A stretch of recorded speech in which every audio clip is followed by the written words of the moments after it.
وبالله ومن الله وإلى الله وعلى الله وفي الله ولا حول ولا قوة إلا بالله العلي العظيم. Assalamu alaikum wa rahmatullahi wa barakatuh. May the peace and blessings of Allah be on the numbers of the Prophet Muhammad sallallahu alaihi wasallam, his household, his companions, and all those who follow him righteousness to the day of reckoning.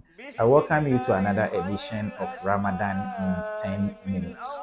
And as we have done this year, we just remind ourselves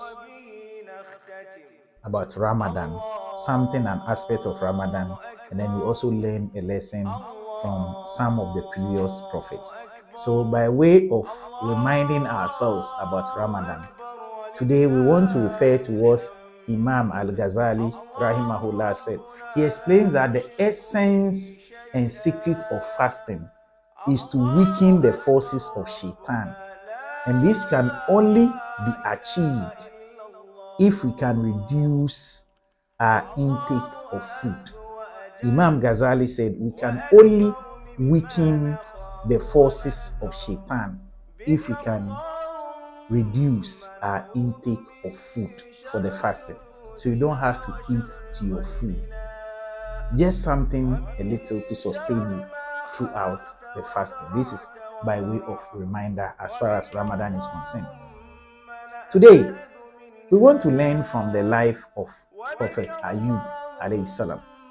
This was someone who comes from a family of prophets. He had many sons and daughters. He was rich and owned a lot of animals. He worshipped Allah diligently and thanked him always. He always invited the poor to eat with him. He never sat down to eat alone. He was always thinking about those who did not have anything.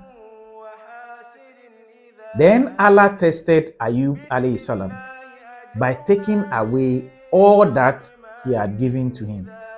He became ill and very sick. But that did not stop him from worshiping Allah, to the extent that he realized that so long as it is Allah who has bestowed everything that we have, He has the ability to take away everything from us as and when He so desires. When Ayyub alayhi salam became sick, everyone except his wife deserted him.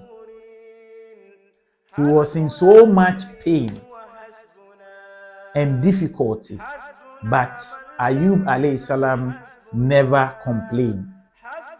One day, the wife of Ayyub alayhi salam complained, saying, "Why don't you tell Allah to make all this go away?"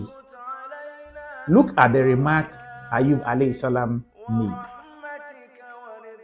For how many years were we living in good life? Allah gave us everything. And just recently, He has tested me, and you want me to complain to Allah. In the Quran, Allah says, "Wa Ayyuba iznada rabbahu anni masaniya dur wa anta arhamur rahimin." And that, remember Ayyub, that is Job, when he cried to his Lord, "Truly, distress has seized me, but thou art the most merciful of those who are merciful." Allah says, "Fastajabna lahu fakashafna ma bihi min durrin wa atainahu ahlahu wa mithlahum ma'hum rahmatan min indina wa zikra lil abidin." So we listened to him, and we removed the distress that was on him, and we doubled their number as a grace from ourselves and a thing for commendation or for commemoration for all those who save us. So when you see, it was the prayer that he made. Ani masaniya duru wa anta arhamur rahimin. I know that you have tested me, yet that notwithstanding, you are the best, the most merciful of all those who show mercy. It was this acknowledgement that he made that Allah saved him. So when he made the dua, then Allah asked him to hit the ground with his foot, that some water will gush out. So he drank some of the water as Allah asked him to, and he washed himself with some of the water, that he changed into a complete, fresh, young man, to the extent that when his wife returned from town, she did not recognize him. So she asked him, "Have you seen my husband?" Then he said, "Who is your husband?" He said, "That sick man that sat here." Then he said, "I am the one." He said, "Stop. What kind of rough is that?" "I am serious." He said, "Yes, but I am the one." Were we not complaining? Then he explained everything to him. So the lesson I want you and I to learn is that we may be going through challenges that medically, maybe we have been told your condition is a hopeless one. We may be going through financial difficulties that you know there is no way out. You may be going through a challenge that you know nothing can be done about it. But just as we learn from Ayyub alayhi salam, I have just summarized the story because we have to do everything within 10 minutes. Though it was a difficult situation for him, he never gave up, because everything was rotten except the heart and the tongue.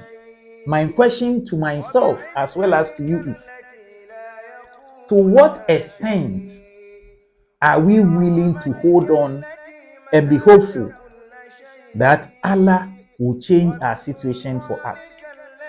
Are we going to give up like the wife of Ayyub and begin complaining when we have had good times and things have been relatively better for us some time ago? Or we are going to remember like Ayyub alayhi salam did, that it is Allah who gave me all those good things, and if he decides to take away some of them, I have no objections whatsoever to raise. My fellow believers, when something bad happens to us and we are patient, Allah forgives us all our shortcomings. If something bad happens to us and we never lose hope, but we still look unto Allah and know that in spite of whatever we may be going through, that may be the best for us, Allah is going to change our circumstances for us and make a way out for us where relatively there seems to be no way. That is the trust you and I need to have. Allah says, وَمَنْ يَتَوَكَّلْ عَلَى اللَّهِ فَهُوَ حَسْبُهُ. Whoever is reliant upon Allah, Allah becomes sufficient for him. My question, my admonition is, yes, the question is, what difficulty are you facing? And are you the first person among the creatures of Allah to face that difficulty?